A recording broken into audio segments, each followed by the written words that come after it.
Kamusta kaibigan? Welcome ulit kayo sa ating panibagong video sa araw na ito. Ngayon ay tutaklasan natin ang 10 mythical creatures sa Pilipinas. Kaya't hinihikayat kitang tapusin mo ang ating video sa araw na ito para may bagong kang matuklasan sa ating tatalakayin. At kung baguhan ka pa lang sa ating channel ay hinihikayat kitang mag-subscribe at isabay mo na rin kalimbangin ang maliit na kampana. Simulan na nating tumuklas. Number 10. Multo. Lingid na sa kalaman nating mga Pilipino ang multo. Sino pa nga bang hindi makakilala sa nilalang na ito? Kahit naman mga bata ay alam na ang mga kwento sa mga ganito. Ito rin ay ginagawang pananakot sa mga bata lalo na kapag 10 oras na ng gabi. Para sa akin kaibigan, ang multo ay may kakayang tumagos sa anumang bagay at magparamdam. At kaya ding sumanib sa katawan ng tao. Malay mo ngayon, habang pinapanood mo ito ay may katabi ka na palang multo.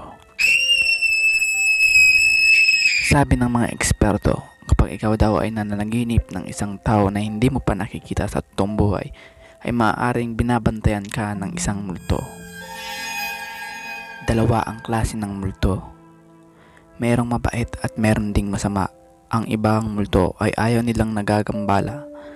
Lalo na kapag ikaw ay maingay sa isang liblib or haunted na lugar. Paniniwala ng mga tao na kapag ikaw ay inambala mo, susundan at mumultuhin ka nila hanggang sa pagtulog mo. Number 9. Aswang. Sino nga bang hindi makakilala sa isang sikat na panakot sa mga bata tuwing gabi, sasapit ang kabilugan ng buwan? Ito na ata ang pinakanakatakot na nilalang para sa akin kaibigan. Pero may ibang taong naniniwala rito at meron din taong hindi naniniwala sa nilalang na ito. Masasabi mong merong aswang sa paligid kapag meron kang maaamoy na masangsang na parang nabubulok na bangkay. At kapag meron namang buntis sa inyo ay makakarinig ka ng ik-ik or tik-tik. Kapag mahina ang huni nito ay malapit lang sila at kapag malakas naman ay malayo sila. Lingid sa kalaman ng iba ng asin at bawang ay pangontra sa aswang. At malalaman mo din kapag merong aswang sa paligid kapag ang iyong langis ay kumukulo. Ang langis na ito hindi basta-basta langis. Ito ay merong orasyon. Pero mas mabisa pa rin na pananggalang ay ang pagdarasal ng taimtim. Ang aswang ay kayang mag-anyong hayop o shapeshifter kung tawagin. Ito ay kaya nitong maging pusa, aso at baboy. Sabi ng karamihan, ang mga aswang daw ay nakatira sa Capiz. Number 8. Mangkukulam. Ang mangkukulam ay gumagamit ng itim na mahika. Ito ay ginagamit nila upang saktan ang kanilang biktima. Karamihan sa mangkukulam ay gumagamit ng manika o budodal na itunutusok kung sa anumang parte ng katawan ng manika upang ang kanilang biktima ay makaramdam ng biglaang sakit kung saan tinusok ng mangkukulam ang manika na ito. Hindi ito kagaya ng makikita natin sa mga palabas sa TV na kulay green at mahaba ang ilong at may mga hawak na walis. Sila rin ay parang normal ding tao na maaaring mga kasalamuhan natin sila sa pang-araw-araw. Hindi natin alam sa lahat ng taong makakasalubong mo ay isa sa kanila ay mangkukulam. Ngayon kaibigan, ayon sa asing pagsasaliksik na ang hindi lamang kayang tablan ng kapangyarihan ng isang mangkukulam ay ang taong inosente. Sa panahon ngayon, kaibigan, wala nang masyadong inosenteng tao. Kahit ikaw na sumusubaybay sa ating video ngayon, hindi ka na rin inosente. Alam ko yan. Verse 7. Diwata. Ang diwata ay pinaniniwalaang nakatira sa mga kakahuyan at kabundukan. Sila din ay pinaniniwalaang tagabantay ng kagubatan at mga hayop.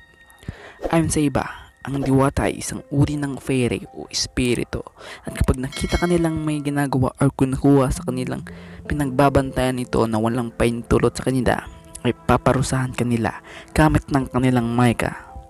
Sila ay hindi mo makikita ng normal na mata lamang.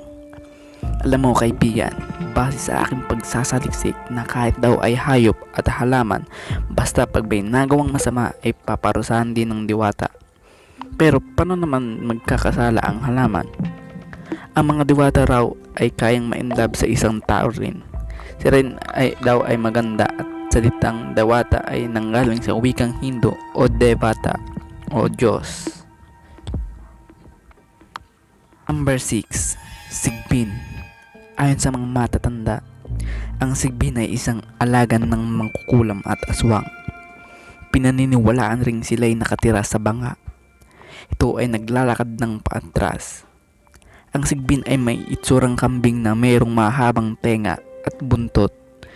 Ito ay parang kangaroo kung ito ay iyong titignan. Ito daw ay lumalabas ng madalang kapag Holy Week upang maghanap ng kanilang mabibiktima. Ang buntot nito ay mahaba na maikukumpara mo sa isang latigo at ang kanilang tenga ay singlaki ng 2 mong kamay. Kagaya din sa diwata, sila hindi mo kaya makita ng iyong normal na mata lamang. Sila ay bihira mong makita at sila rin ay mahilig kumuha ng puso ng tao upang gawin nilang anting-anting. Number 5. White Lady. Ang White Lady ay minsan nakatira sa iyong bahay. Puno ng balete at abandonadong bahay. Meron sa Pilipinas na isang lugar na kung tawagin ay Balete Drive, kung saan merong nagpapakitang White Lady tuwing hating gabi. Minsan ang kanilang pagkamatay ay sanhi ng aksidente, rape, suicide at murder. Pananiniwalaan na kapag nakita mo ang mukha nila ay mamamatay ka. Sila ay mahilig sumabay sa mga picture-picture.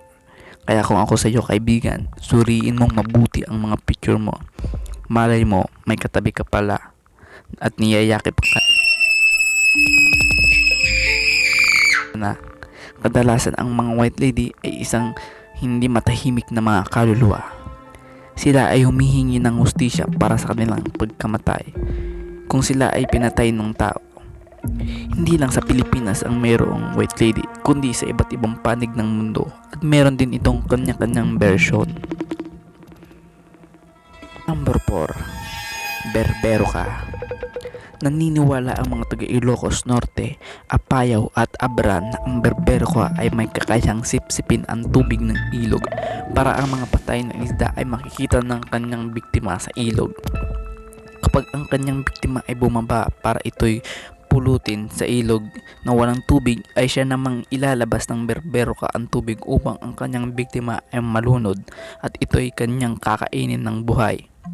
Ang berbero ka daw ay takot sa alimasag, lalong-lalo na kapag sila ay inipit nito. Number 3. Bungsingis. Ang bungsingis ay isang giant cyclops o isa lang ang mata na makikita mo sa kanyang noo. Maiihahin tulad mo ang bungsingis sa Greek mythology. Ito ay nakatira sa mga kakahuyan. Ang bungsingis ay mayroong malalaking ngipin at mahabang pangil. Ang bungsingis ay palaging nakangiti. Ito rin ay may malalakas na pandinig at ito rin ay may kakaibang lakas. Meron itong kwentong bayan na ang pamagat ay 3 friends, the carabao, the monkey, and the dog. Number 2. Manananggal. Ang manananggal ay nahahati sa kanilang katawan kapag ito ay may pinunas na kung anong likido sa kanyang katawan. Ang manananggal ay maahawig mo sa vampira. Ito ay merong mahabang ngipin at pakpak at mahaba ring kuko at dila. Kadalasan ang mga biktima nito ay buntis o mga bata. Ayon sa mga matatanda, upang mapatay mo ang manananggal ay kailangan mong hanapin ang kalahating katawan nito at kapag nahanap mo ay lalagyan mo ito ng abo o asin na siyang tutunaw sa kalahating katawan nito. Kapag ito ay natunaw, ang pangtaas na katawan niya ay hindi na makakabalik sa kanyang kalahating katawan. Kapag siya'y nasinagan ng araw ay siya'y masusunog ng sanhi ng kanyang pagkamatay. Number 1. Kapre. Ang kapre ay isang matangkad na lalaking naaabot sa 7 hanggang 9 feet ang taas. Ito ay may kulay na itim ang balat at merong hawak na sigarilyo na ang tawag ay tobacco. Madalas ang kapre ay makikita sa malalaking puno ng balete o talisay. Ayon sa aking kaalaman, kaibigan, na kapag ang isang puno ng kahoy na alam mo ang kahoy na ito ay bumubunga, pero makakita ka ng kagaya ng ganitong puno pero walang bunga, ibig sabihin ay meron nakatirang kapatid dito o kung anumang nilalang. Ang kapre na ito ay mapaglaro, Malalaman mong pinaglalaroan ka nito kapag ikaw ay pabalik-balik sa isang lugar. Para ito ay maiwasan mo ay baliktarin mo lamang ang iyong suot na damit upang hindi ka na mapaglaruan nito. Minsan sa mga puno ay makakita ka na lang ng usok na wala namang pinanggagalingan, pero ang usok na ito ay nanggaling sa kanyang sigarilyo. Ang kapre ay mahilig rin makipagkaibigan sa mga tao. Ang mahilig tirahan ng nilalang na ito ay akasya, bamboo at puno ng mangga. Maraming salamat kaibigan sa pagsusubaybay mo sa ating kwento sa araw na ito. Ang mga nabanggit na nilalang sa kwento ay iilan lamang sa mga mythical creatures sa Pilipinas. At kung gusto mo pa ng ganitong kwento ay i-comment mo lamang yan sa baba. At kung ikaw kaibigan ay makakasalubong ka o makakakita ka sa isa sa mga nilalang na ito, ano agad ang iyong gagawin? I-comment mo na din yan sa baba para malaman din namin. At kung ako ay yung tatanungin anong gagawin ko kapag nakakita ako ng isa sa aking mga nabanggit, hindi na sinasabi na duwag ako, pero hubarin ko ang aking tsinelas at sabay tatakbo. Salamat dahil tinapos mo ang ating video. Marami ka pang matututunang aral sa ating munting channel na ito. Kung hindi ka pa nakasubscribe ay i-click mo na yung subscribe button at isabay mo na rin kalimbangin ang kampana para updated ka kaibigan sa mga panibagong video na i-upload ko. Mulit muli, maraming salamat. Kita-kits sa ating panibagong video. Paalam.